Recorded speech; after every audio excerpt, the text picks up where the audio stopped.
fidanana avy amin'Andriamanitra raintsika sy Jesosy Kristy Tompo. Amen. Ifampaherindray tsika ry havako amin'ity anio ity amin'ny alalan'ny fampifaofavahana rehetra eto. Andraisantsika hery avy amin'ny tomkoa fa tsika mampahery ny hafa eo amin'ny ankonantsika sy any amin'ny asantsika ary ny fiarahamonina misy antsika. Ny salamo faraiky amin'ny fitopolo ny andinin'ny voalohany mitsahatra amin'ny andinin'ny fahatelo no hiderantsika ny tompo izao. Salamo faraiky amin'ny fitopolo andinin'ny voalohany mitsahatra amin'ny andinin'ny fahatelo.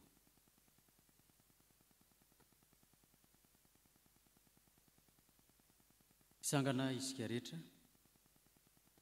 Hideran'ny tompo sika manao hoe: ianao Jehovah no hitokiko, aoka tsy homenatra mandrakizay aho.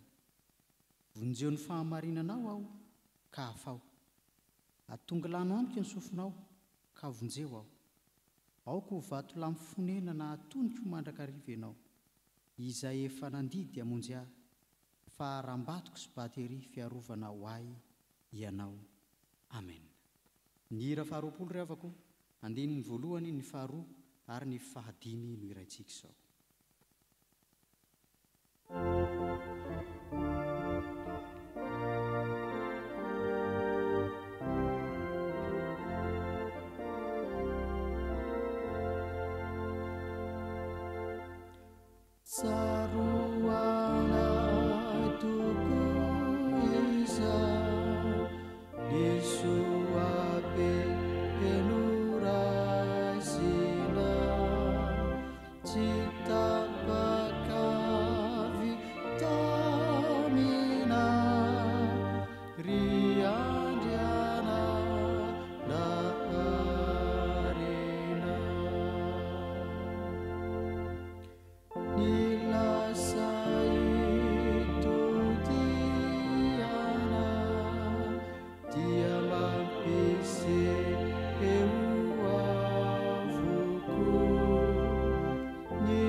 Vavaka sika ry havako.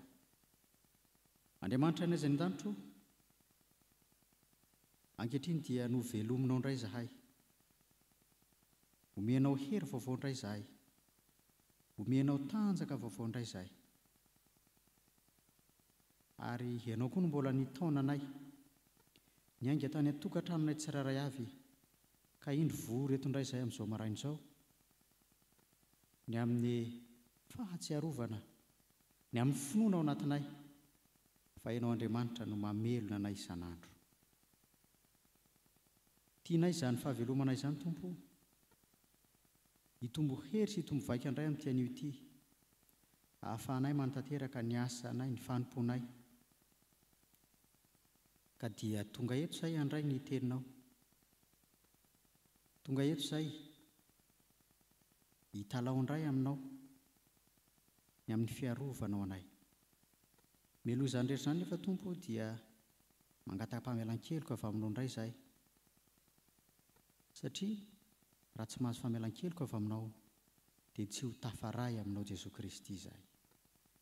Ny fampifaofavahana rehetra atao eto ary dia hainao fanamasina ny hiara hiasa aminay. Amin'ny anaranao Jesosy, amen. Petraka ianareo ry havako. Mialoha ny hamakina ny tenin'Andriamanitra ry havako, andeha ny hira 220 andinin'ny voalohany no iraintsika izao. 220 andinin'ny voalohany.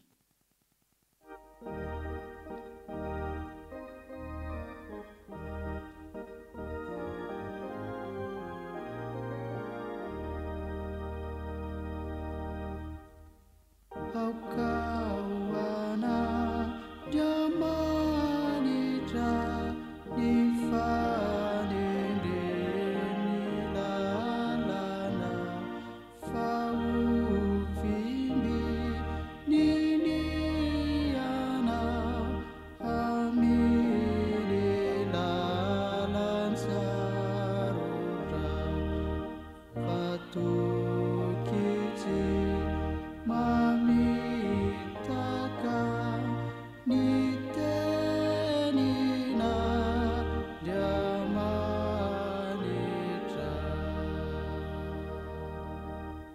mivavaka isika. Andriamanitra ho ankehitriny izay dia hiain'ny teninao indray, andray ny hafatra fa aminao indray. Ny angaviana indrindra no fanamasina mba hanatrika anay, sady efa ao anatinay raha teo koa moa ianao dia miasa mahery aminay. Amin'ny anaranao Jesosy, amen. Ny Daniela toko 10, Daniela toko 10 ny andininy 7 mitsahatra ny andininy 112 andininy voalohany no mofinainantsika amin'izao anio izao. Daniela toko 10 ny andininy 7 mitsahatra ny andininy 112 andininy voalohany. Amin'ny anaran'ny Tompo manao hoe: ary nisy indray nanana endrik'olona nanendry ahy koa dia nampahery ahy, ka nanao hoe: aza matahotra ilay malala indrindra, fiadana naneo anao, mahereza, eny mahereza. Ary rehefa niteny tamiko izy dia niahery aho ka nanao hoe: aoka hiteny ihany ianao tompoko, satria efa nampahery ahy. Dia hoy izy: mofantatrao va ny haviako aty aminao? Ankehitriny dia hiverina hiady amin'ny andrina ny Persia aho, ary rehefa mivoaka i Grisia, ary rehefa mivoaka aho dia indro ho avy ny andrina ny Grisia. Fa ambarako aminao izay voasoratra ao amin'ny soratra marina, nefa tsy misy mpiara misikina amiko anohitra ireo, afa-tsy Mikaela andrinanareo. Fa tamin'ny taona voalohany nanjaka ny Dariusa Mediana dia nitsangana hampahery sy anatanjaka azy aho. Amen. Ray masino manamasinina amin'ny fahamarinana, ny teninao ny fahamarinana. Amen. Ny hira 3:700 ny andininy 5 no ataontsika izao mialohan'ny hafatra dia hitsangana isika rehetra. 3:700.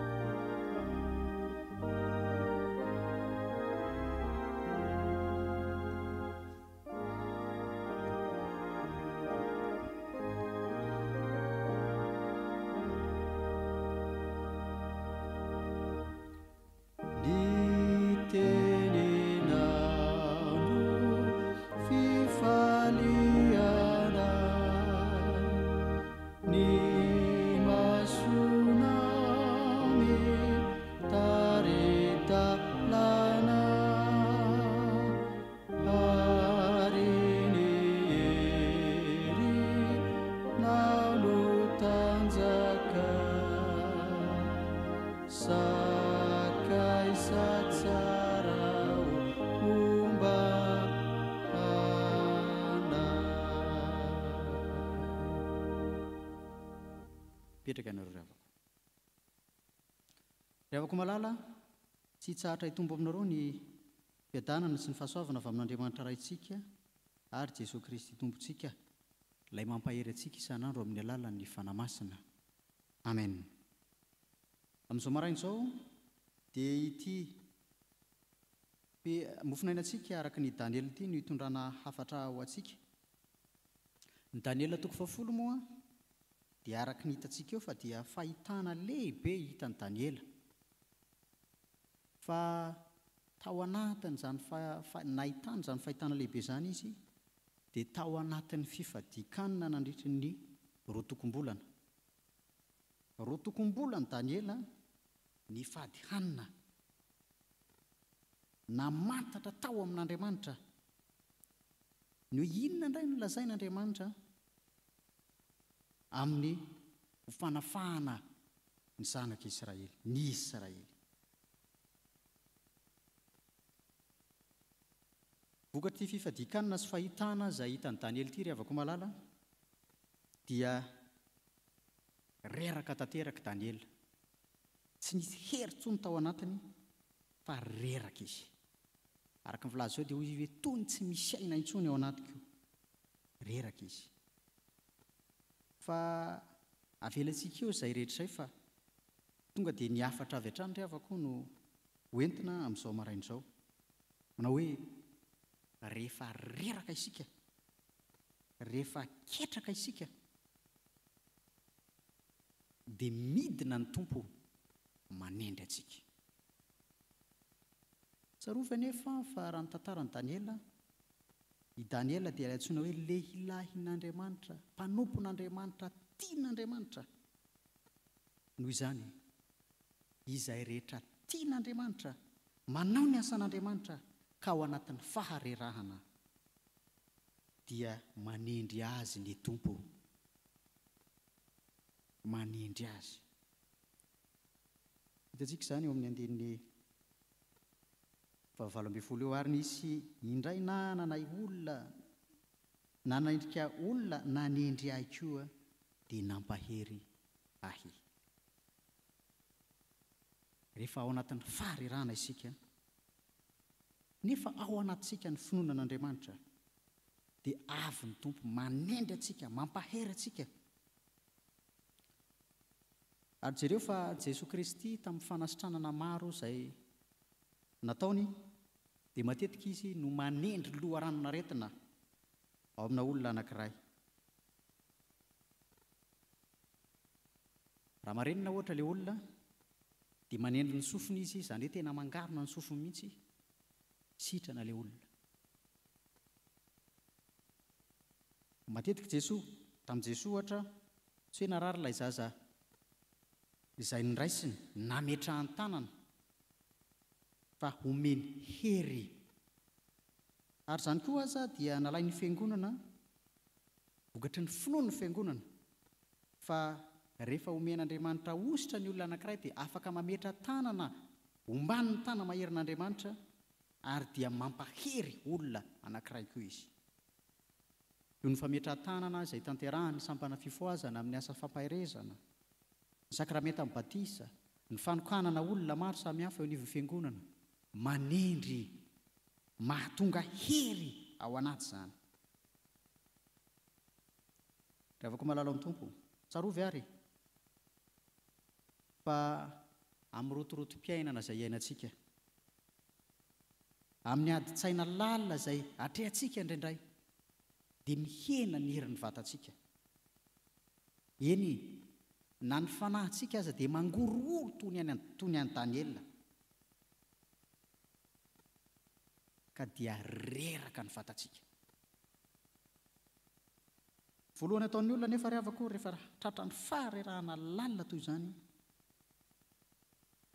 tonga dia mitotototo aingana hoe aiza mpitsabo, minana fortifiant, tsy diso akory izany, fa zao ilaitsika ny miantoraka amin'Andriamanitra, mba hahafahan'Andriamanitra manendry atsika, mikasika atsika, ahafahantsika manana fahasitranana indray, ahafahantsika manana hery vaovao indray hiatrehana ny fiainantsika. Ravako malala ao amin'ny tompo, ny olona kasihiny tompo dia mahery, matanjaka, ary ny olona matanjaka sy mahery ao amin'ny tompo, hitantsika eo amin'ity tantara ity, fa ny olona matanjaka sy mahery eo amin'ny tompo dia te hihaino ny tompo mandraka rehefa. Hitantsika eo amin'ity tantarany Daniela ity izany.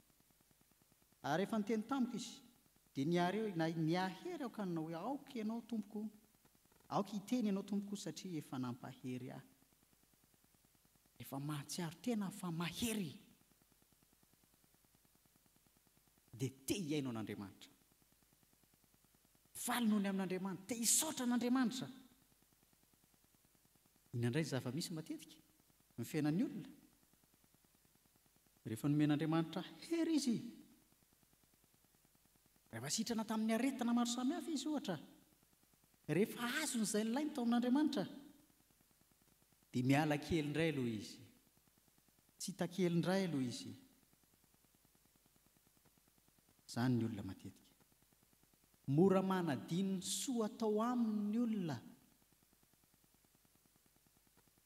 Misy olona anankiray izay niteny tamiko manao hoe leo manao soa pastera, satria toa manao soa hatrany aho, nefa toa ohatran lasa sy hetso ny mahazo aho, na tsy mba tsarolo ilay olona akory aho. dia izany ilay Jesosy Kristy arahantsika ity ry havako. Fa ny soa nataony nanosika azy teo amin'ny hazo fijaliana. Ny soa atao, ny tsara atao, sy ny zavatra toy izany dia manosika makeo amin'ny hazo fijaliana. Nanasitrana an' Jesosy, nitondra fampianarana maro, fanitsiana maro samihafa Jesosy tamin'ny karazan-dalàna maro samihafa teo amin'ny jiosy, mba hahafahan'izy ireo mitodika ao amin'ny Tompo. Fa arakaraka ny tsara natao, voamay izany hery nanosika azy nakeo amin'ny hazo fijaliana. Ito izany tsika ry havako, koa aza ketraka, aza kivy, fa ny Tompo manome hery antsika hatrany amin'ny eritreretintsika ny fiainantsika. Amin'ny maha-olombelona nefa dia mety ho reraka ihany ny vatana, mety ho reraka ihany momba antsika rehetra. Fa tsarovy anefa fa amin'ny fotoana toy izany, raha manam-pinoana tokoa isika, dia hidina ny Tompo ary dia hanendry antsika izy. Toy ilay teo ihany le boka folo lansotranin' Jesosy ohatra, dia firy ny mba miverina? Nisaotra azy anankiray,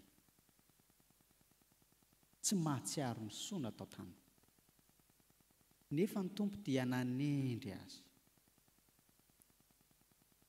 Raha afaka malala amin'ny Tompo, izao izany ianao isika rehetra mahery reto, dia mino aho moa fa ny ahatongavantsika eto dia toy izao an'i Daniely izao hoe mahery isika ary dia te hiaino an'Andriamanitra indray, te hiaino an'Andriamanitra hatrany, te hiaino an'Andriamanitra isan'andro isan'andro, amin'izany fitiavana antsika izany. Inona ny tantara faharoa eo ry havako? Ny anjelin'ny Tompo moa no miresaka amin'ny Daniela sy manendry an'i Daniely eo ny raha n'Andriamanitra. Fa ilay anjelin'ny Tompo ihany no mbola mampanantena azy fa izy efa mahery eo, dia mbola tsy izy ihany, tsy izy indray no hiady amin'ny andriana ny Persiana, fa ilay anjely Andriamanitra. Noho izany ry havako malala amin'ny Tompo dia izao, na dia efa omen'Andriamanitra hery azy tsika, mendrika hifanehatra amin'ny fahavalo, dia mbola tsy isika ihany no ampidian'Andriamanitra eo, fa mbola izy ihany indray no manao azy. Ity hoe andriana ny Persiana ity moa ry havako malala, dia tsy olona mivantana ny resahana io fa fanahy. Izany hoe ny Andriamanitra Persiana no ampidiana amin'ny Andriamanitra Israely. Fanahy izany no miady eo. Anio ny anjely hoe tsy ianao no hiady aminy fa izaho sy Mikaela no hiady aminy. Noho izany ry havako malala amin'ny Tompo, aza matahotra fa kay ianao na dia vonina hiady amin'ny Satana aza. Isika ilay mandroaka devoly, mandroaka ny Satana eo amin'ny fiainantsika sy eo amin'ny fiainan'ny olona ireny, dia tsy isika manao izany fa isika fitaovana ety manao ihany, fa Andriamanitra daholo no manao izany rehetra izany. Ny takiany tenin'Andriamanitra amintsika izany eto izao dia hoe manana re fotoana raha afaka manao izany ianao, mifadia hanina, mivavaha mafy, mba ahafahantsika manan-kery hiatrehana ny ady ara-panahy, satria ady ara-panahy no hatrehana amin'izao tapany faharoa amin'ity mofinainantsika ity izao. Izany ary havako malala, rehefa nomen'Andriamanitra hery ary sika, rehefa nomen'Andriamanitra fahasitranana sika, entina hiatrehantsika ny fiainantsika indrindrindra ny fiainana amin'ny ady ara-panahy, dia aza miteny arak'ilay fomba ny tanora manao hoe aza miseho milay ka mieritreritra havitany izao sy izao, fa ao amin'Andriamanitra dia tsy misy asantsika mihitsy, fa izy ihany no manao azy, izay tiany ihany no ataony. Rehefa tiany kosa anefa ianao dia arak'izao nataony tamin'ny Daniely izao, tendreny manokana. ary dia omeny hery manokana. Fitaovana ihany isika rehavako malala, tsy isika no manatanteraka ny tenin'Andriamanitra, fa fitaovana entin'Andriamanitra manatanteraka ny teniny isika. Ny fanontaniana dia izao, manaiky tokoa ve isika ho fitaovana ho ampiasain'Andriamanitra hiasan'ny teniny eo amintsika sy eo amin'ny olona? Raha eny ny valiny, ataovy ary ny asany, ataovy ny asany, araraoto ny fahavelomantsika ny tanterahana ny asan'Andriamanitra. Ny asantsika dia toy ny asa mivangongo anankiray, jereny masika io ny asako mandritra ny fiainako. Oviana ianao nanao an'io asanao io, eo dia mbola miandriandry, manjeny andro lava, io ny asako io mivangongo. Tsy hisy anao mihitsy io fa ianao no nasain'Andriamanitra manao io. Anao manokana io, asa nanendren'Andriamanitra anao, dia ataovy. Fa sao diso aoriana loatra ho an'ny tanora, dia araraoty dia izao mba ho kelikely no atao rehefa antitra. Izao dia atao. Ho an'ny antitra, ho an'ny lehibe, raha mbola kelikely ny vita tany aloha dia mamokivoky izany izao manao ny asan'Andriamanitra. Atao daholo makatsy sy makaroa.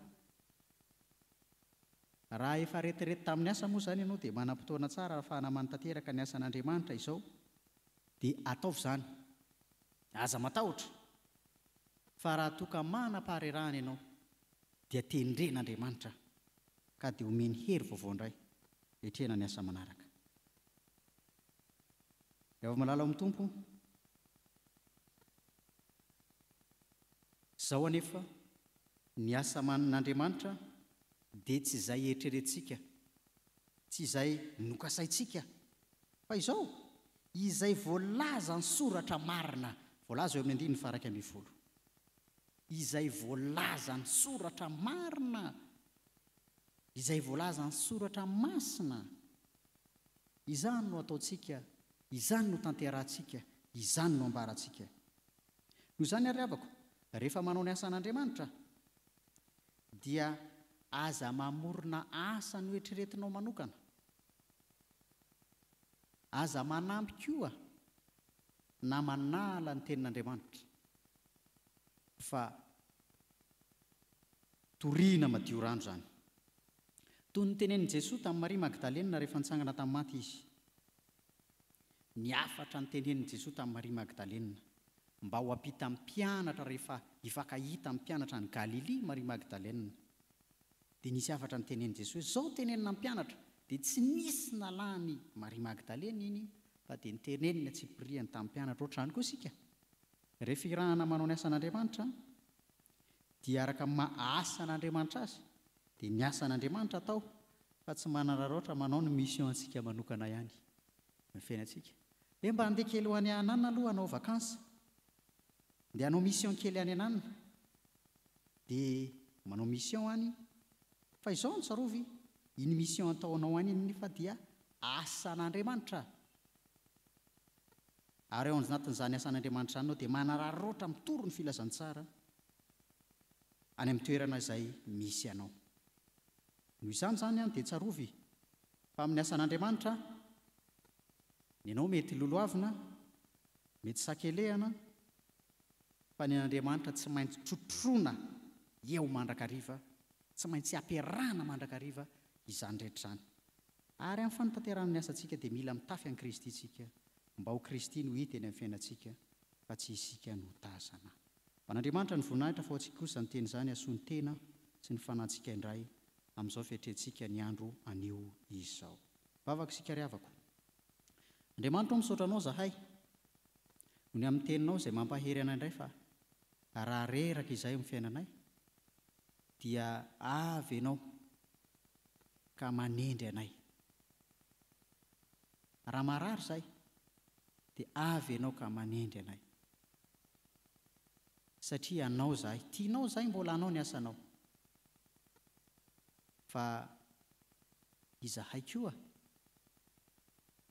rehefa mahery sy matanjaka voninanao ny asanao, kay mbola tsy izay ihany no manao azy, fa mbola ianao ihany no manotanteraka ny asanao, ianao ihany no miady amin'ny fahavalonay, dia ilay Satana maniry mikendry isan'andro isan'andro ny hamorotraka anay eo ampelatananao.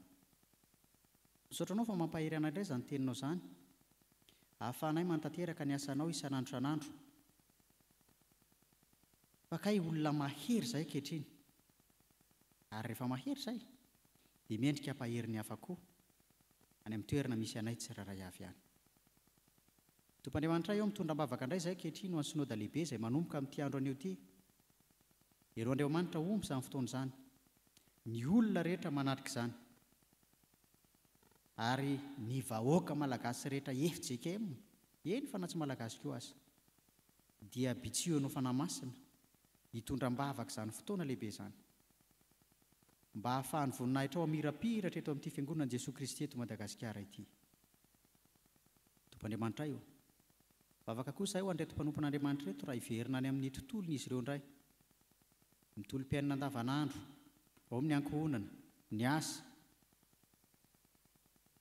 izay tsy maintsy tanterahana isan'andro, dia bitsinao fanahy-masina mandrakariva izy ireo, mba ahafahany mahazo ny sosiny tsara indray amin'izao anio izao, hiaina fifaliana sy fiadanana hatrany aminao Jesoa Kristy.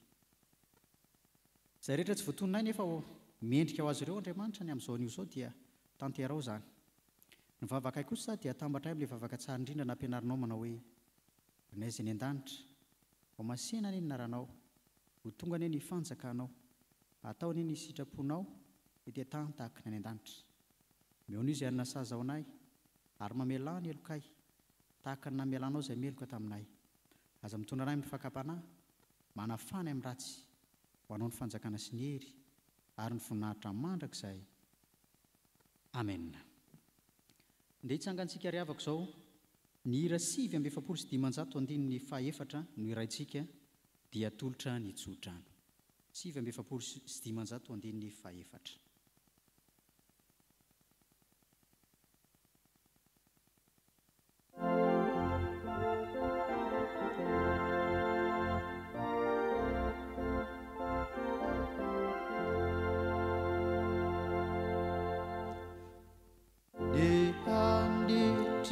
Landitra mamerovero fatratra, nikalo ny voavotra, manatrika hiakatra, hitavany mpamonjiko, no tsinjo ny fanahiko, hitavany manafaka ny aizinao anatiko, ny foko ho ankalazao Jesosy izay mpamonjina. Raisina finoana sy ny fanantenana ry havako ny tsodrano tononona amin'ny anaran'i Jesoa Kristy Tompo manao hoe: Ary Andriamanitra ny fiadanana ny hamasina anareo samy tanteraka, ka ho karovana avokoa ny fanahinareo, ny ainareo, ary ny tenanareo ho tanteraka ka tsy hanatsiny amin'ny fiavian'i Jesoa Kristy Tompontsika. Matoky izay miantso anareo, sady izy ihany no ahevy izany. Amen. Petraka ianareo ry havako, hivavaka mangina isika.